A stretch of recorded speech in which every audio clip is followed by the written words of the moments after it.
Shalom Ubracha, nous poursuivons avec la deuxième Mishnah du 13e Pérek.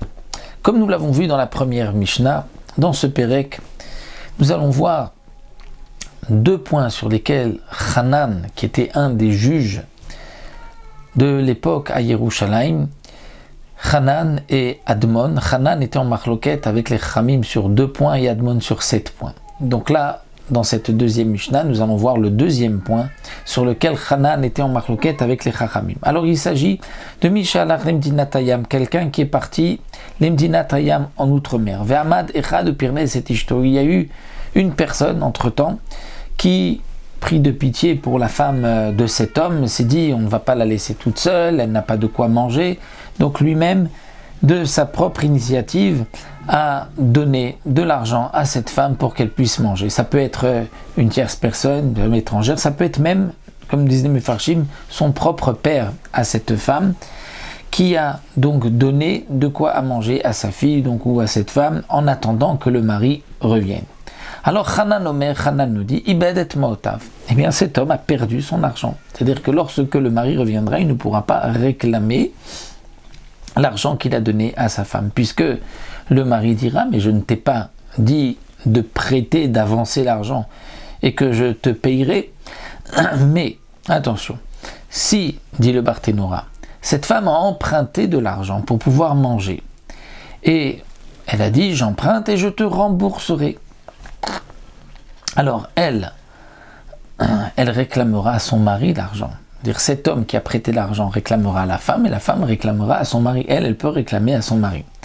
Si le mari dit « mais je t'ai laissé de quoi manger » et qu'elle dit « non, il n'a rien laissé » et que elle veut sortir de l'argent, prendre de l'argent parce qu'elle a dépensé pour ses maisonnotes qu'elle a empruntées, eh bien le mari devra jurer qu'il lui a laissé de l'argent et il sera dispensé de payer.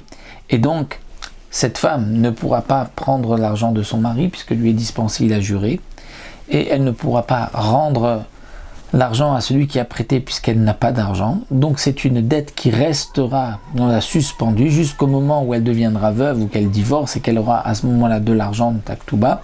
Alors dans ce cas-là, elle devra rembourser sa dette. Donc le din de la Mishnah, un homme est parti, une autre personne a décidé de nourrir la femme de cet homme, eh bien Hanan nous dit, Bedet Maotav, il a perdu son argent, le mari lui dira, je ne t'ai pas demandé de nourrir ma femme. Les enfants des Kohanim Gdolim, des grands Kohanim, des Kohanim Gdolim, n'étaient pas d'accord avec Hanan et on dit, Yishaba Kama Otsi Veitol. Non, cet homme-là devra jurer combien il a dépensé, combien il a donné pour cette femme et il prendra les biens de son mari. Amar Rabbi Dossa ben Arkinas qui dit vrai, encore Rabbi Dossa ben Arkinas est d'accord avec les enfants des Kohanim Gdolim, mais Rabbi Yochanan Zakkai dit non, il a fait Amar Hanan, Inier Maotav al Keren Hatzvi. Hanan a bien dit, cet homme-là a posé son argent sur la corne, sur le Keren du Tzvi du cerf, c'est-à-dire il a perdu son argent. Pourquoi sur le Keren Hatzvi? Le Tosfot Yom Tov nous rapporte une belle explication.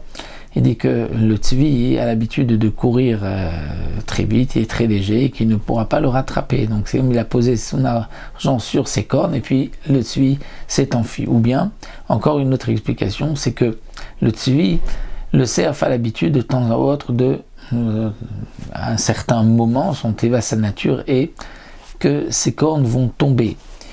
Et donc peut-être que ces cornes vont tomber juste au moment où lui allait laisser son argent dans une fosse, dans un trou, n'importe où, et qu'il ne retrouvera pas son argent. Donc c'est là l'expression, il a laissé son argent al Keren Hatzvi, donc il ne pourra pas le récupérer. Donc cette deuxième marloquette pour Hanan, cet homme qui a nourri la femme de celui qui est parti, Natayam, a perdu son argent.